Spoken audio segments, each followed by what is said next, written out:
자, 계속해서 한번 진도 나가도록 하겠습니다. 재산세 과세 대상 한번 잠깐 볼까요? 자, 재산세 과세 대상. 일단 재산의 가장 기본적인 것이 뭐죠? 부동산이죠. 항상 부동산세법에 뭐는 깔고 들어간다. 부동산은 무조건 깔고 들어가야 되는 거야. 과세 대상을 물어볼 때. 그렇죠? 만약에 과세 대상에 부동산이 없으면 그건 우리 부동산세법이 아니죠. 외우려고 하지 마세요. 그런데 여기서 우리 조금 하나 정리할 게 있어요.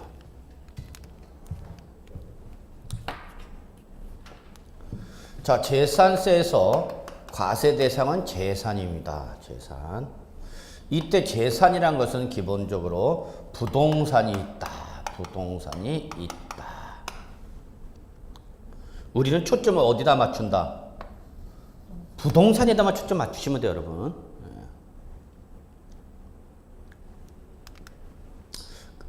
부동산 이외의 뭐 선박이라든지요,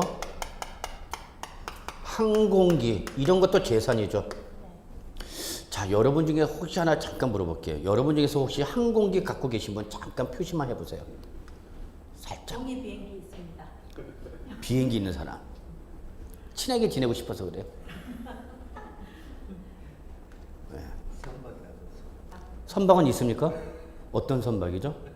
멸치잡이 배 이러면 안 돼.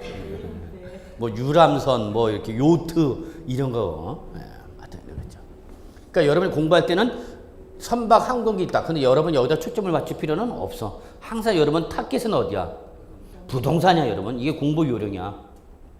그러니까 엄한 데서 힘 빼지 말란 얘기야. 그 공부를 해도 우리는 시험은 이런 거 안 물어봐. 공인중개사 이런 걸 왜 물어보겠냐고, 여러분. 그렇죠. 물론 우리 부동산 세법이 아닌 정상적으로 지방세는 이런 것도 물어보겠지만은 우리는 이거 그러는 거 아니야. 그러니까 항상 여러분 공부할 때는 타깃을 어디다 타깃을 줘야 되는가? 부동산에다 타깃을 맞춰야 되는 거야. 이런 거 그냥 가볍게 뭔 소리 써져 있나라고 그냥 눈으로만 살짝 보면 되지. 여기다가 심도 있게 들어갈 필요는 없다라는 걸 말씀을 싶은 거예요. 그러면 부동산은 여러분 다 아세요. 토지, 그렇죠? 건축물 두 가지죠. 근데 이 부동산은요, 과목마다 다르고요. 민법에서 말하는 부동산은 뭐를 말한다? 토지와 뭐 정착물을 말한다. 이렇게 돼 있어. 근데 부동산 학계에서 말하는 부동산은 민법에서 말하는 부동산을 협의의 부동산으로 하고 여기다 뭘 더해서 준부동산을 더해서 광의 부동산으로 한다. 이렇게 돼 있어요. 아, 참네. 또 중개사법에서 공인중개사 업무 부동산 거래 신고에 관한 법률에 따라서 거기서 말하는 부동산이 뭐냐라는 것도 거기서 또 정의가 나와. 자, 세법에서도 또 달라요.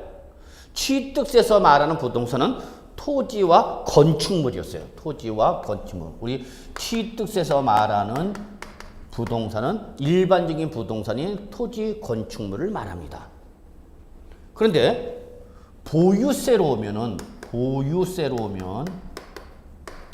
보유세에서 말하는 부동산은 일반적인 부동산인 토지, 건축물 그리고 이거와는 별도로 뭐를 구분하냐? 주택을 별도로 구분합니다. 달라 또. 양도소득세 가면 또 달라 부동산이.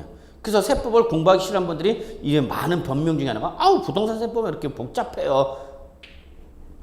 하나 갖고 쭉 가는 게 아니라 취득세에서 말하는 부동산은 토지와 건축물. 그래서 열심히 외워놨는데 재산세 가니까 뭐래? 토지와 건축물 그리고 뭐래? 주택이래. 또 연병을 집에 갈까?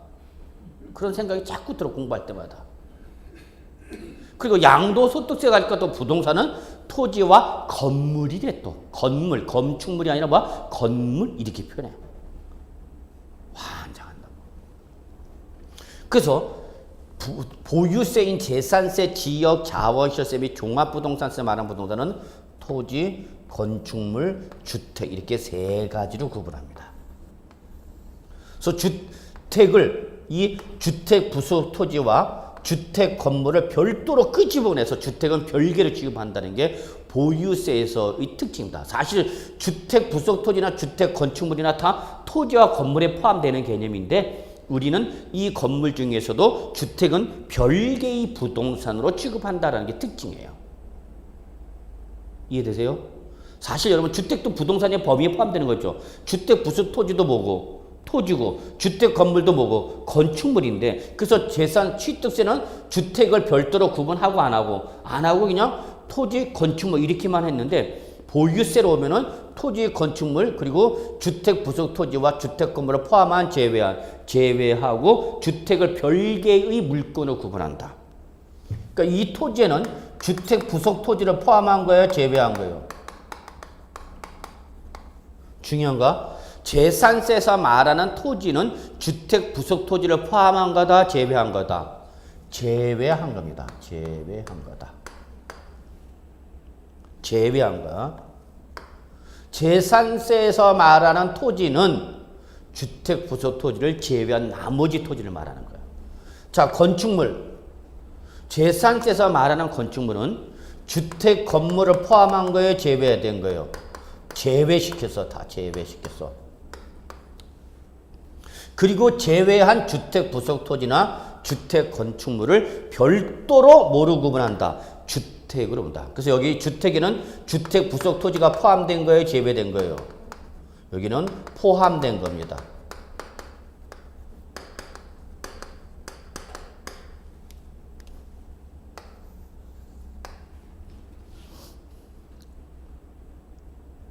포함된 거다. 그러면 이거 봅시다. 자, 여러분. 재산세를 어떻게 계산하나 지금 우리 개념을 살펴보는 거예요. 자, 요게 상가고 요게 부속 토지예요, 여러분. 요 그림을 하나 그려 놓으세요. 보유세에서 이게 기본 개념이야. 그림을 그려 두세요. 주택과 부속 토지예요. 그래서 보유세에서는 토지의 건축물 주택 이렇게 구분하고 재산세를 과세할 때는 토지는 뭐로 과세하느냐? 토지분 재산세로 과세를 하고요. 건축물은 건물분 재산세로 과세를 하고요. 주택은 이거와 별개로 구분해서 뭐로 과세하냐? 주택분 재산세로 과세를 합니다. 그래서 결국은 부동산에 대한 재산세는 크게 몇 가지로 나눈다? 토지분 재산세, 건물분 재산세, 주택분 재산세 이렇게 구분해서 과세를 한다. 그러면 다시 이해를 하고 계시는지 잠깐 확인할게요. 토지분 재산세에는 주택 부속 토지를 포함한 거다고요? 제외한다고요? 제외된다고. 건물분 재산세에는 주택 건물을 포함한 거다고요? 제외한 거다고요? 제외했다고. 그러면 이 제외한 놈들은 과세를 안 한 것이 아니라 따로 뭘로 구분해서 주택으로 구분해서 뭘로 때리겠다? 주택분 재산세로 따로 과세하겠다는 얘기야. 너 주택은 너 따로 나와. 주택은 따로 나와 그러는 거야. 왜? 주택은 가장 기본적인 뭐니까? 생활, 의식 주니까. 항상 우리 세법은 주택은 기본적으로 우대 대상이다, 규제 대상이다. 우대해줘야 돼, 일단. 얘는 살아가는 것이 필수 불가결한 거야. 그렇잖아요, 여러분. 우리 한국 사람뿐만 아니라 대부분 사람들은 이 주택에 목숨을 많이 걸죠.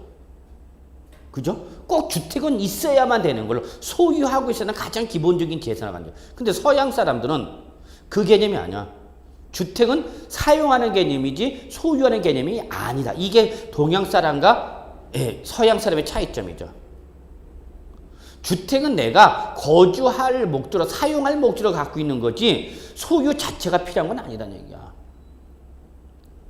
그러니까 서양은 소유보다는 렌탈 개념이 아주 강하죠. 대여.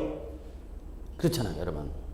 근데 우리 동양 사람들은 뭐야? 소유에 강하죠, 소유. 어떻게든지 주택은 뭐야 돼? 사야 돼. 결혼하는 자녀가 있다? 그럼 주택은 사서 주려고 그래. 아들이 있다, 특히. 엠병을. 근데 서양 사람은 그냥 사용 개념이지 소유 개념이 아니다는 얘기지. 그러니까 걔들은 임대 시장이 아주 발달돼 있죠. 렌탈 개념. 그 걔들은 가구도 뭡니까? 우리 가끔가다 외국 영화, 유럽 영화, 미국 영화 그 보면 뭐 렌탈 해갖고 보면 우리 임대차들은 뭐야? 가구도 그대로 있죠. 그냥 하얀 천으로 누가 나가면 임차인 빠져나가면 그냥 가구 하얀 천으로 덮어만 놓고 있다가 또 누가 들어오면 그거 벗어놓고 또 그거 사용하다가 또 가면 가는가. 이사 개념이 없어. 뭐 짐 옮기고 뭐. 근데 우리나라는 어떻게 해? 소유 개념이니까 모든 걸 내가 다 갖고 있어야 되니까 우리나라는 운송이 아주 발달되어 있죠. 포장 이사제. 우리나라밖에 없죠. 우리나라만의 어떤 독특한 제도일 수도 있죠. 요즘 이사 얼마나 편해? 무슨 이사? 포장 이사. 아씨. 남편은 포장 안 해봤더라고. 남편은 포장 대상이죠. 아침에 나올 때도 이사 가는지도 몰랐어. 언젠가 얘기 들었어. 언제 몇 월 며칠에 이사 갈 거야? 그래서 응. 근데 그날이 언제인지 몰랐어. 그래서 아침에 나왔어요. 근데 끝나고 보니까 수업 끝나고 보니까 문자가 왔더라고. 우리 집사람 생전 안 보내다 문자를 보내왔어요. 근데 이사 왔다 오늘 3호 아파트 무슨 몇 동 몇 호다 그랬어. 아침에 나올 때도 몰랐는데. 희한하죠. 우리나라 사람이죠. 자, 그래서 우리나라는 주택은 항상 그 어떤 동양적 사고 방식에 따라서 주택은 사용 개념보다 뭐가 더 강한가? 소유. 근데 이 소유가 이게 일반적인 생활이 아니라 가장 기본적인 의식이다 보니까 세법에서는 가능하면 주택에 대해서는 주택에서 가능하면 세부담을 주겠다 안 주겠다. 가능하면 안 주겠다는 얘기야. 그러니까 우리 아까 주택에 대한 감면 규정이 있었다 그랬죠, 여러분? 주택에 대한 취득세 감면. 주택을 뭐하면 취득하면 일반적인 부동산일 때 몇 프로 취득세 때리냐? 4% 때리는데 이것이 1주택자이거나 9억 원 이하의 주택일 때는 50%를 감면해서 2% 때리거나 75%를 감면해 주거나 지금 주택은 감면해 주겠다냐 취득세. 재산세도 어떻게 하겠다? 별도로 가져야겠다는 얘기. 별도로. 양도소득세도 내가 부동산을 양도했는데 그 양도한 부동산이 내가 살고 있던 주택을 양도해서 이사 가느라고. 그럼 투기 목적이니까 아니니까? 아니거든? 그러니까 이럴 땐 양도세도 어떻게 해줘야 돼? 과세를 안 해야 되죠. 그러니까 그 유명한 1세대 1주택자 2년 이상 보유하고 양도하면 양도소득세 과세한다 안 한다? 안 한다라는 비과세가 나오는 거죠.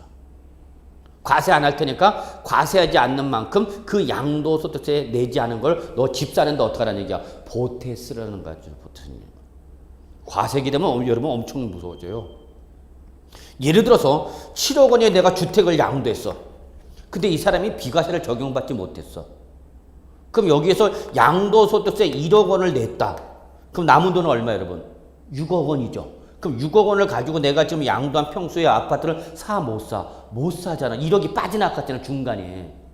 이해하셔요? 그러니까 이때 1세대 1주택에서 2년 이상 보면 이때 부과되는 양도세를 과세하면 안 하고 안 하는 거죠. 그럼 현금 얼마 그대로 보유하는가? 7억. 그럼 네가 지금 양도한 동형 평수를 다른 데 가서 살 수 있게 만들어 주는 거죠. 이해되세요? 이게 세법의 기본적인 입장이야. 자, 결론 내릴게요. 세법은 뭐에 대해서는 주택에 대해서는 가능하면 세부담을 무겁게 가볍게 가겠다는 게 기본적인 입장. 요런 해당이 되는 것도 뭐가 있냐? 농지도 있죠. 농지도 우대 대상이야, 규대 대상이야? 우대 대상이야. 농지라는 것은 농업의 생산 요소죠. 우리는 전통적으로 농업 생산 국가잖아. 농지는 가장 기본적인 식이 되는 거잖아. 그죠? 그러니까 농지에서 세법상 규제 대상이다, 우대 대상이다. 이게 세법이 얘들을 바라보는 기본적인 입장이야. 자, 예를 들어서 하나 더 들게요. 별장이야, 별장. 그럼 별장, 그럼 우리 세법에서 어떻게 보냐? 사치성 재산을 봐요. 사치성 재산. 야, 주택이 있으면 대체 별장? 현실적으로 별장이 있다는 것은 그만큼 재산이 있는가 없는가? 있는. 그것도 사치성 재산. 그러면 사치성, 그러면 우리는 세법에서 우대하겠다, 규제하겠다. 규제 들어가는 거야. 세부담 무겁게 가볍게.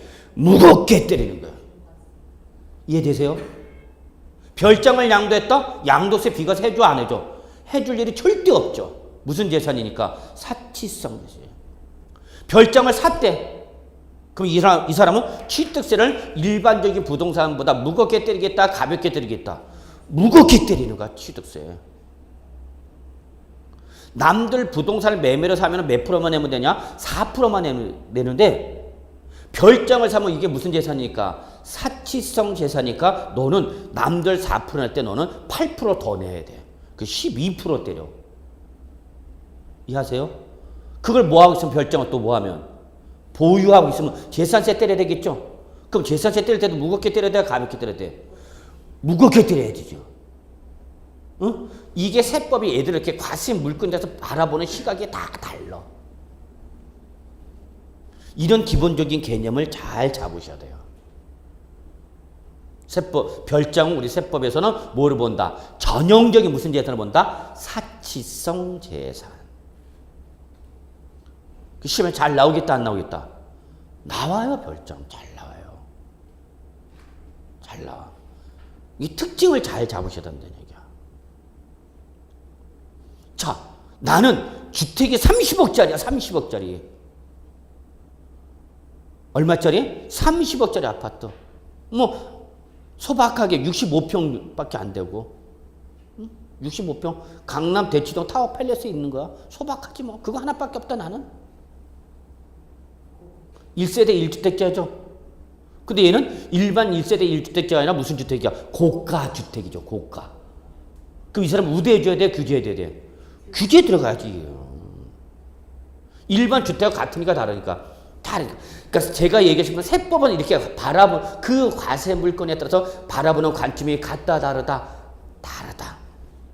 정리합시다. 기본적으로 우리 세법에서 주택이나 농지는 우대 규제, 우대 의식주 기본 개념이니까. 그러나 별장이라든지 고급 주택이라든지 이런 것은 사치성 재산이니까 우대 규제. 내가 1세대 1주택 2년 이상 보유 양도세 비과세 요건 충족했어. 근데 내가 고가 주택 30억짜리 판 거야. 그럼 이 사람 비과세 해주면 돼? 안 돼? 안 돼 해주겠지. 그쵸? 그래서 양도소득세 고가 주택은 9억을 초과하는 걸 말해요. 10억짜리 주택을 양도했다? 그럼 이 사람은 비과세 요건을 충족했더라. 비과세 받아 못 받아? 못 받죠. 이걸 산 사람은 취득세 감면 받아 못 받아? 못 받아. 근데 이제 요즘은 이런 걸 감면해 주겠다는 얘기야. 그 사람도 해주겠다는 얘기야. 왜 감면해 줄까요? 취득세. 10억짜리 주택을 샀는데 그 사람 취득세 감면해 주겠대. 50%를. 왜 감면해 줄까?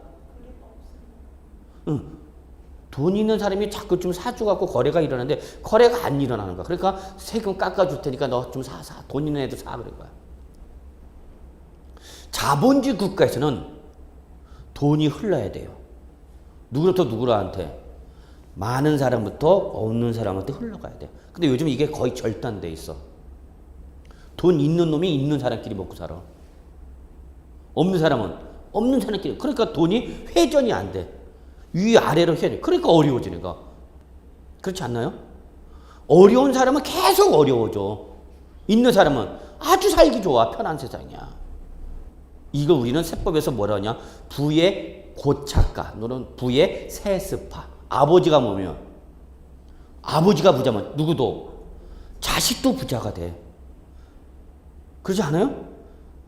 아버지가 평범한 서민이야. 그러면 자식도 서민이 될 가능성이 매우 높죠. 부가 어떻게 되는 거야? 계속 세습되는 거죠. 잘 사는 사람은 계속 잘 살아. 못 사는 사람은 계속 못. 이걸 탈피해야 됩니다. 그래서 공인중개사 하는 거 아니야. 공인중개사 잘하는 사람은 돈 잘 벌어요. 그러니까 항상 그래. 중개사 가끔 뭐 거기 사무실 내보면 뭐해 어려워. 저는 정말 답답해 그 사람들. 그런 마인드로 공부를 하면 절대 그 사람 시험 합격할 못할 뿐만 아니라 합격해도 공인중개사 성공 못합니다. 이렇게 생각합시다. 우리 음식점 잠깐 봐. 음식점 제일 많은 게 뭐야 여러분? 식당이죠. 업종에서 제일 많은 게 음식점이야. 그렇잖아요? 어디 가나 식당은 다 있어. 구석진 골목에도 있어. 씨. 근데 그 음식점마다 다 잘 돼요? 다 못 돼요? 잘 되는 집도 있고 못 되는 집도 있죠. 우리 점심 가면 거기 가면 프리해. 사람이 없어서 그냥 막 줄어놓어 있어도 돼. 근데 어떤 집은 바글바글 돼. 줄 서 있어야 돼. 똑같아 공인중개사도. 자기가 얼마큼 노력하느냐에 따라 달라지는 거지 무조건 일반화로 얘기해서는 안 된다는 얘기죠. 제가 잘 알고 계신 공인중개사 구리에서 뭐 얘기합시다. 뭐 구리 돌다리 사거리에서 영업하시는 분 계세요. 거기 가면 내가 커피 한 잔 얻어먹기도 힘들어. 아, 그 돌다리 사거리 잘 아시나요? 네. 조그매요. 그것도 육교 밑에 있다. 그분은 정말 열심히 공부해요. 열심히 연구도 하고 지역 항상 현황 파악하고요. 돌다리 사거리 그쪽 상가 일대 그분은 그래요. 자기는 퇴근할 때 단 집에 한 번도 곧바로 집에 간 적 없대. 퇴근할 때는 반드시 상가 한 군데 들렀다. 맥주집을 가든지 그래서 가서 뭐 예를 들어서 뭐 맥주 한 잔 오픈하면서 거기 가 사장하고 얘기해서 어때요? 이 집은 요즘 잘 되십니까? 뭐 저쪽 집 호프집은 좀 사람이 별로 없읍디다. 뭐 그러면 얘기하면 사장은 관심 갖죠. 내 업종과 관련된 업종이니까 경쟁 업종이니까. 그래서 터놓고 명함 주고 그분이 또 꼭 그분 진짜 잘해. 볼펜을 준다. 여러분 우리 그 탁상용에 보면 이렇게 그 미인 꼽아 이렇게 볼펜 이렇게 스프링 달려 있잖아. 근데 영업집은 그런 거 필요하단 말이에요. 왜 계속 써야 되니까. 근데 명함을 주면 절대 안 갖고 있어 그 사람들은. 명함은 쉽게 버려. 명함 돌려봐 효과 없어. 근데 그분은 자기 요 볼펜에다가 무슨 공인중개사 사무실 전화번호 다 적어놔. 그리고 볼펜 싱 바꿀 수 있는 거 있죠. 있단 말이야. 우리 옛날에 우리 볼펜 심 있잖아 그거. 그걸로 돌리는 거야. 그래서 다시나 공인중개사 누구가 저쪽에 있다. 그래서 볼펜 하나 줘. 그럼 이 사람은 이거 버려요 안 버려요? 안 버립니다. 씁니다. 책상 붙여놓잖아. 명함 주면 어떻게 해요? 가는 즉시 버립니다. 이해하세요? 자기는 이걸 300개, 500개, 1년에 몇 개 꼭 하나씩 돌리는 거야. 갈 때마다. 그러니까 다 일로 와. 뭔 얘기하면. 치킨집이다. 그럼 저쪽 치킨집 얘기도 해준다. 저쪽은 뭐 배달이 잘 되고 뭐 친절하고. 그럼 여기 관심을 가져 안 가져? 가져. 그렇게 매일 그래 그분. 그러니까 사무실 가면은요. 커피 한 잔 얻어먹기가 힘들어. 왜? 거기 계속 손님 오니까. 앉아서 커피 좀 마시려고 그러면 손님이 또 들어와. 그러면 또 이렇게 좀 서 비켜줘야지. 나가서 담배 한 대 피다가 또 나가서 또 이렇게 좀 커피 한 잔 마시려고 그렇게 하면 또 얘기하려고 그러면 또 손님 들어와. 막을 못해. 그리고 그분이 뭐라고 하는지 알아요? 자기는 공인중개사가 왜 영업을 안 된다고 그러는 사람 난 이해가 안 간대. 그분들은 가만히 어디 앉아서 사무실에 책상에 앉아서 오는 손님 기다리고 있는 것밖에 없어. 그러니까 손님이 없어. 자기는 이분은 발로 뛰어 매일. 황금종 빌딩인가? 응? 돌다리 사거리 황금종 빌딩. 예, 황금종 빌딩이로 맞을 거야. 그분이 여기 공인중개사 사무실 했다가 그거 분양 대행까지 받아갖고 돈 부신 분이야. 예, 돌다리 큰 건물 있는 거. 신한은행인가 지금 뭐 잘 모르겠어요. 좀 오래됐는데 한 몇 년 됐는데 그 분양 대행까지 받아갖고 돈 벌어서 이분. 그리고 이분은 뭐래?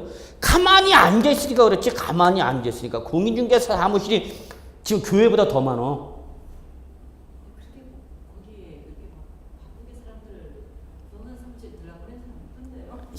잘 모르겠어요. 제가 있는 얘기를 하는 거지 지금. 그 사무실 옮겼지 지금 당연히. 그죠? 돈을 버는 이 사무실 돌다리 사거리 맨 밑에 육교 있어요. 돌다리 사거리 육교. 그 있죠? 육교 있는 거 아세요? 시장에 있는 거? 집에 가서 다시 한번 봐. 그러면 육교 있어. 육교 바로 요 가운데 사무실 있어요. 조그매. 그러니까 잘 안 보여. 바깥에서 보면. 근데도 손님이 찾아와. 왜? 평소에 이걸 계속 고객을 우대했으니까. 터놨어요. 그러니까 그분은 주택보다 상가 쪽이 아주 잘해. 이분 다 노하우가 있죠, 그분들. 그래서 항상 그분 하시는 분이 가만히 앉아 있으면서 오는 고객 기다리고 있으니까 말아먹는 거다. 왜 말아있냐? 네가 손님을 찾아가야지.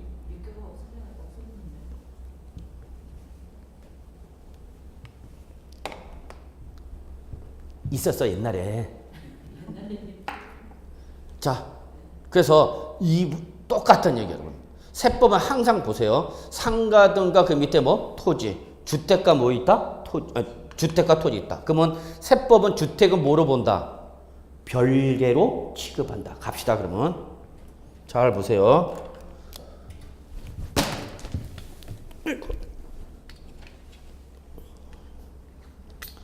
자, 토지는 건축물과 통합한다, 별개로 구분한다. 별개로 본다는 얘기, 별개. 그래서 토지는 뭘로 때리고, 토지분 재산세로 가상이다. 상가 뭐는, 건물은 상가 부속 토지와 별개로 뭐하여? 구분하여. 요거는 뭘로 때린다? 건물분 재산세로 때린다. 이거 그림 하나 그려 놓으랬어요. 그러면 봅시다. 내가 상가 갖고 있어. 그러면 상가 건물과 토지에서 재산세는 몇 번 가서 된다? 1년에 2번. 1년에 2번. 건축물은 뭘로? 건물분 재산세로. 토지는 토지분 재산세로. 그래서 1년에 몇 번 내는 게 기본이다? 2번 내는 게 기본이에요. 2번. 그래서 요거는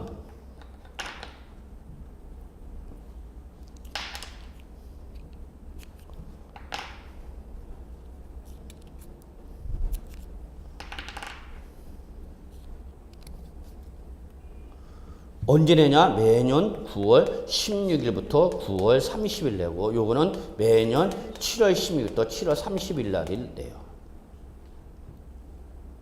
자, 그래서 결론 냅시다. 재산세는 기본적으로 상가 등이 있다. 주택을 제한 모든 건축물과 토지는 뭐하여? 별개로 구분하여.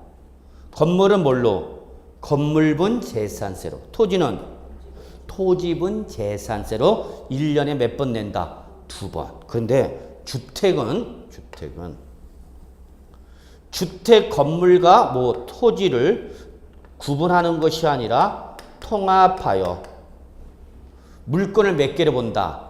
하나로 본다. 이게 기본적인 재산세에서 주택에 대한 차이점입니다.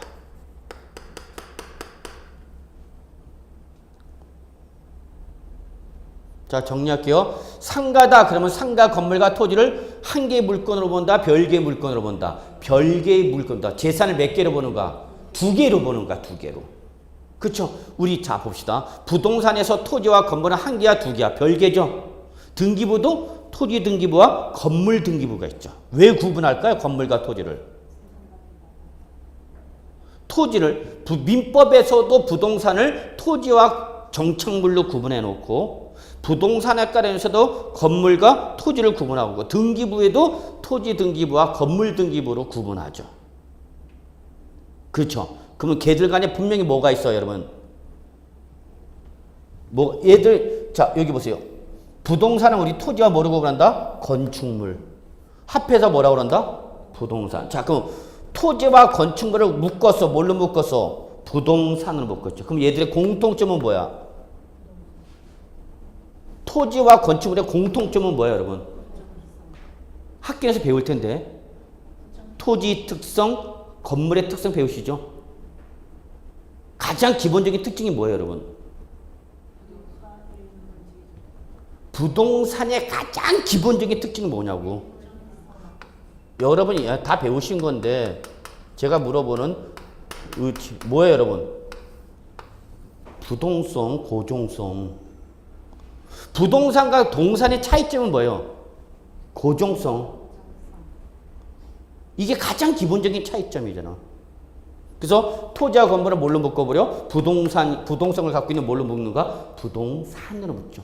부동산이 아닌 건 뭐가 되는가 그러면 다 동산. 그죠? 그럼 동산과 부동산의 차이점 바로 이거죠. 가장 기본적인 차이점은 이거잖아. 근데 그거를 다시 뭐와 뭐로 구분해? 토지와 건축물로 구분하죠. 그럼 얘와 얘의 차이점이 있다 없다? 차이점이 반드시 있지. 있으니까 구분해놨지. 그럼 가장 기본적인 차이점은 뭘까요, 여러분? 토지와 건축물의 가장 근본적인 차이점은 뭐야? 그렇죠. 예. 또 유한성이죠. 얘는 영속적인 가정을 하는 거죠. 영속성 가정하는 거. 얘는 건축물에 영속성이 있을 수가 있어 없어? 없죠. 유한이잖아. 일정한 연수를 사용할 수 있잖아. 수명을. 얘는 토지는 영속성을 가정하죠.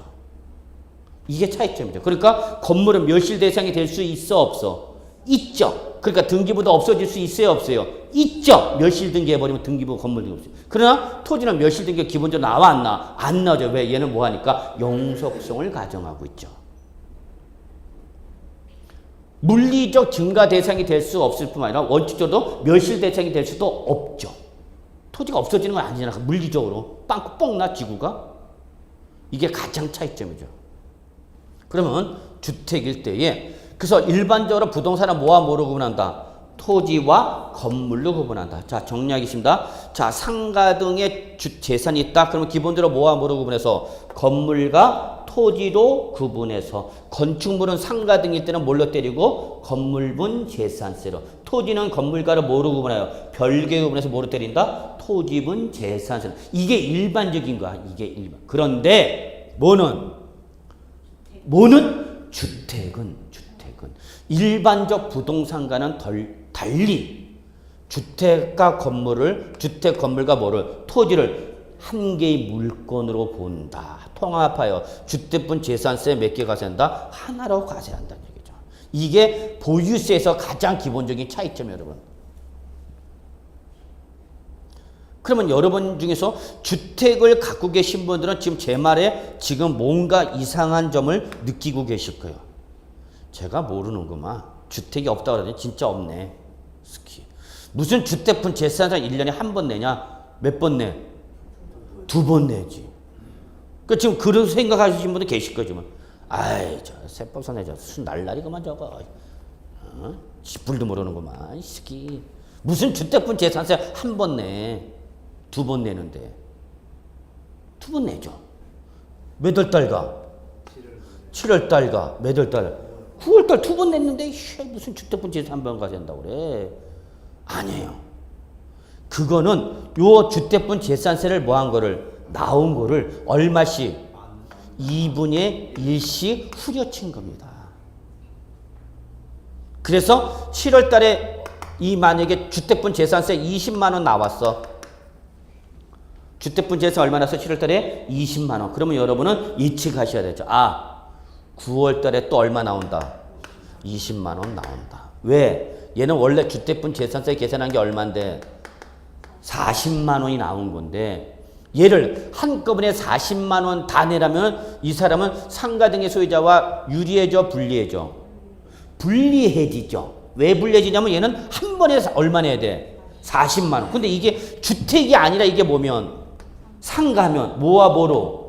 건물과 토지를 나눠서 따로따로 7월달과 9월달 2번에 나눠서 내는 거죠. 근데 주택은 한 개를 모아서 한 번에 다 내. 그럼 오히려 주택분 소유자가 어떻게 되니까?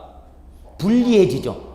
여러분 생각해봐. 한 번에 내는 게 좋은가? 2번에 나눠서 내는 게 더 좋은가? 우리 입장에서는. 나눠서 내는 게 더 유리한 거죠. 근데 얘는 한 번에 다 내려면 오히려 주택 소유자가 유리해져? 불리해져? 불리해져. 제가 아까 주택은 우대한다 그랬어요? 규제한다 그랬어요? 우대. 그럼 얘는 우대가 아니라 오히려 규제가 돼버리는 거죠. 세부담이 커지는 거죠? 이해되세요? 그래. 그러면 원래 너는 얼마 나왔지만 40만 원 나왔지만 그래. 너도 누구와 똑같이 상가 등의 소유자 똑같이 어떻게 하라? 나눠서 내라. 7월 달과 9월 달에 나눠서. 그러면 쟤와 똑같아지는 거죠. 다만 지금 주택분 재산세 같은 건물과 토지가 구분돼서 통합돼서 계산돼서 건물과 토지가 나눠지니까 안 나눠지니까 안 나눠지니까 요거 나온 재산세 얼마를 주택분 재산세 얼마를 40만 원을 그냥 인위적으로 편하게 얼마씩 2분의 1씩 나눠서 내라 그 얘기죠. 이게 주택분 재산세 특징이죠. 그러니까 여러분이 여기서 주의할 것은 주택분 재산세는 건물과 토지로 나눠서 계산하는 것이 아니라 주택분 재산세는 항상 몇 개 나온다 여러분? 주택분 재산세 몇 개 나온다? 하나.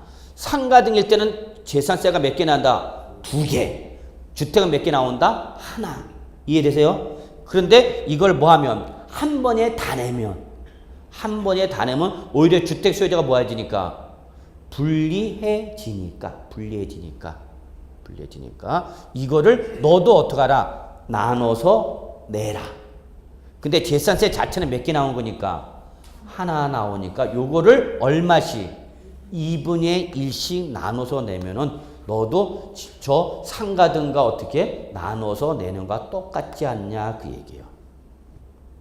이해되세요? 그래서 요거를 잘 보십니다. 이게 보유세에서 가장 기본이면서 여러분이 이 개념을 깔고 계십니다. 특히 주택분 재산세는 무슨 과세 된다? 통합과세. 물건을 두 개로 본다, 한 개로 본다, 한 개로 본다. 그래서 재산세 몇 개 나온다? 하나 나온다. 근데 이 하나 나온 걸 한 번에 다 내면 세부담이 뭐하니까? 커지니까 너도 몇 번에 걸쳐서 내라? 두 번에 걸쳐서 내라. 다만 이거 자체가 구분이 안 되니까 그냥 편의상 요 주택분 재산세 나온 거를 얼마씩 해갖고 2분의 1씩 해갖고 건물분은 얼마, 언제 내고? 7월 달에 내고 나머지 토지분은 얼마로? 토지분을 계산해서 언제 내라? 9월 달에 내라. 그러면 마치 주택 건물 따로 주택 부속 토지 따로 내는 것과 똑같지 않느냐 그 얘기죠. 이해되셨나요? 예. 그래서 정리합시다. 주택분 재산세는 이거 꼭 기억해 달라고 그랬어요. 몇 개 나오는데 하나 나와. 어떤 경우에도 하나만 나와. 주택분 재산세는. 그 나온 하나의 주택분 재산세를 편의상 7월달과 9월달 나누는데 편의상 얼마씩 후려친 거다? 2분의 1로 후려친 거다. 정리하겠습니다. 주택 건물분 따로 주택 부속 토지 따로 재산세가 계산된 게 아니라 몇 개로 계산된 거다? 하나로.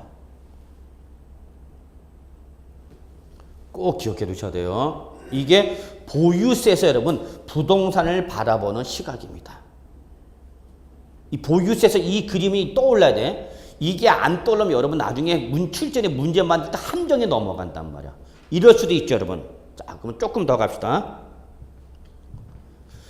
상가 건물 갑이 소유하고 있고요. 상가 부속 토지는 을이 소유하고 있어요. 자, 요런 소유를 뭐라고 그러냐면 구분 소유랍니다. 무슨 소유? 구분. 뭐와 뭐로 구분해서? 토지와 건물을 구분해서 건물은 누가 소유하고 있고? 갑이 소유하고 있고. 토지는 누가 소유하고 있다? 을이 소유하고 있다. 그럼 여러분, 갑은 뭐만 내야 되는가? 갑은 뭐만 내야 되는가? 자기는 건물분 재산세만 내면 되겠죠? 왜? 자기는 뭐만 갖고 있는 거니까? 건물만 갖고 있잖아. 그러면 을은 뭐만 내면 되는가? 토지분 재산세만 내면 되는 거죠. 그런데 건물과 토지는 따로따로 나누어져 안 나누어져? 나누어지죠. 그러니까 갑한테는 뭐 보내면 되고? 건물분 재산세 보내면 되고. 그렇죠? 을한테 뭐만 보내면 되는가? 토지분 재산세만 보내면 되는 거죠. 오류가 하나도 없어. 다 당연히 여러분 합리적으로 다 아시는 거예요. 상식이야 상식. 어떤 분은 야 다른 얘기를 뻔하고 있는 걸 그런 얘기하느냐 이렇게 말씀하시는 분도 계세요. 자, 근데 이번엔 이게 주택이 이게 뭐야 이제 주택. 자, 주택 건물도 구분 소유할 수 있어 없어? 주택 건물 구분 소유할 수 있어요 없어요? 있잖아.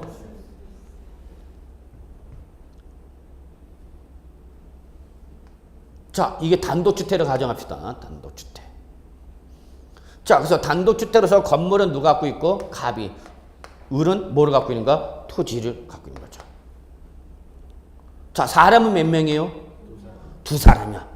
근데 주택분 재산세를 계산할 때는 사람을 기준한다, 주택을 기준한다. 주택. 그래서 주택분 재산세 몇 개 나와?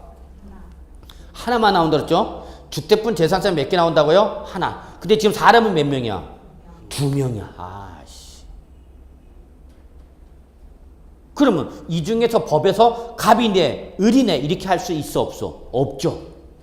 둘 중에 하나가 네. 그럴 수 없잖아. 그러니까 나눠줘야 돼, 안 나눠줘야 돼? 나눠줘야지. 나온 요 재산세를, 주택분 재산세를 누구 분가? 건물분가. 뭐로? 토지분은 나눠줘야 돼, 안 나눠줘야 돼? 나눠줘야죠. 그렇죠. 그래야 이 사람은 안 싸우지. 이해되세요? 주택분 재산세 몇 개 나오는데? 하나 나오는데 이렇게 소유자가 뭐하면? 구분 소유하면 이 주택분 재산세를 다시 계산해야 돼. 계산해야 되겠죠. 무슨 가액가? 주택 건물이 차지하는 비중과 토지가 차지하는 비중을 구해야 되겠죠. 그렇죠. 그래서 요 재산세를 건물분이 차지하는 비중으로 그리고 을은 토지가 차지하는 비중만큼 나눠줘야 되는 문제가 발생하죠. 요런 것이 여러분 거기 책에 잠깐 보시면은 205쪽에 여러분 납세무자 205쪽에 납세무자 보세요. 자, 거기 납세무자 동그라미 3번 보세요. 밑줄 주택의 건물과 토지 소유자가 다른 경우 찾으셨어요? 이런 거. 이걸 생각하시면 되는 거예요. 주택의 건물과 토지 소유자가 다른 경우. 오로지 요거는 어디만 적용하는 거예요, 여러분? 주택에만. 왜? 상가는 아예 건물분과 토지분이 나눠지니까 뭐 해도 구분 소유해도 갑은 건물분만 내면 되고 을은 토지분만 내면 되는데 주택은 주택분 재산세가 몇 개 나오는데 하나만 하는데 사람은 몇 명이다? 2명이다. 그 얘기야. 그럼 이걸 나눠줘야 된다? 안 나눠준다? 나눠줘야 된다. 그 얘기라는 거야. 그럼 이때 주택분 재산세 누가 낼 거냐? 그 얘기야. 그러면 요 주택분 재산세를 건물분과 토지분은 어떻게 해서 나눠줘서 건물분은 누가 내고 갑이 되고 토지분은 을이 내라. 그럼 이 재산세 계산할 때 이런 계산 문제가 나오겠다 안 나오겠다? 나오겠죠. 당연히 나오는 거죠. 자, 요 개념을 잊지 마시기 바랍니다. 요거. 그래서 보유세에서 여러분 부동산의 개념을 꼭 잡으셔야 돼요. 자, 결론. 우리 일반적인 보유세에서 말하는 부동산은 토지와 건축물을 말하는데 뭐는 별도로 구분해서 주택은 별개로 구분해서 쟤들은 주택 재산세를 계산할 때 2개로 나눠서 과세를 하는 것이 아니라 몇 개로? 하나로 보아서 주택분 재산세 몇 개 나온다? 1명이 나온다. 1개가 나온다. 근데 이렇게 몇 명이 있으면 2명이 있으면 건물분과 토지분을 어떻게 해줘야 돼? 나눠줘야 되겠다. 그 얘기죠. 근데 마지막 하나 여기까지만 하고 설명할게요. 이거는 지금 무슨 소유하고 있는 거죠? 구분 소유죠. 자, 구분 소유 말고 또 뭐가 있냐? 공동 소유가 있죠. 갑은 60%, 을은 40%. 갑은 여기도 60%, 을은 40%. 이렇게 무슨 소유하고 있어요, 여러분? 여기는 구분 소유가 아니라 무슨 소유야? 공동 소유죠. 이런 걸 구분할 줄 알아야 돼. 구분 소유가 뭔지, 공동 소유가 뭔지. 근데 공동 소유는 다 알잖아. 무슨 형태로만 갖고 있는 거야, 이건? 지분 형태로만 갖고 있는 거죠. 그러면 건물분 재산세에서 건물과 토지를 갑이 몇 프로? 60%, 을이 몇 프로? 40% 뭐 하고 있다? 공동 소유하고 있다. 그러면 건물분 재산세 나왔죠? 하나? 근데 소유자가 몇 명이니까?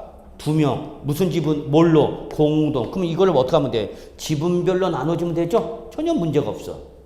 토지분 재산세 나왔다? 근데 그 토지를 갑과 을이 60%, 40% 소유하고 있다? 그럼 나온 토지분 재산세 60%는 누가 내면 되고? 갑이. 을은 몇 프로만 내면 돼? 40%. 그 고지서가 따로따로 나가겠죠. 고지서는 사람을 기준해서 나가는 거야. 사람별로. 자, 여기 보자. 주택에 대해서 갑이 몇 프로 갖고 있고 지분으로 60%, 을이 몇 프로 갖고 있다고요? 40%. 자, 그러면 이때는 주택분 재산세 몇 개 나왔지만 하나 나왔지만 요 하나의 몇 프로를 60%는 누구한테 보내주면 되고 갑한테 고지서 보내주면 되겠죠. 을한테는 몇 프로만? 40%만 고지서 보내주면 되죠. 그러니까 문제가 있어 없어? 없어. 그냥 뭘로 해주면 돼? 지분별로만 나눠주면 되니까. 이해되세요? 그래서 공동소유는 전혀 문제가 있다 없다? 없다. 어떻게 하면 된다? 지분별로 쪼개주면 되니까. 그런데 주택일 때 무슨 소유면? 구분 소유는 지분별로 나눠져 못 나눠져? 못 나눠져. 그때는 뭐와 뭐로? 건축물과 토지분의 가액별로 나눠서 안분 계산할 수밖에 없다. 그래서 우리 거기 동그라미 3번이 바로 이것 때문에 나오는 개념이다라는 걸 말씀드렸습니다. 자, 이것이 바로 우리 재산세에서 여러분 요 부동산에 대한 기본적인 생각이다라는 걸 잊지 마시고요. 그래서 오늘은 여기까지 하도록 하겠습니다. 여기까지. 그래서 우리 다음 주는 어디부터 나가냐? 206쪽에서 여러분이 제일 짜증내는 이런 부분들이 복잡한 부분들이 나옵니다. 그래서 여기 다음 주에 12월 첫째 주인가요? 예, 이때는 보유세까지 좀 어느 정도 마무리하도록 하고요. 오늘 수업은 여기서 마무리하도록 하겠습니다. 수고하셨습니다.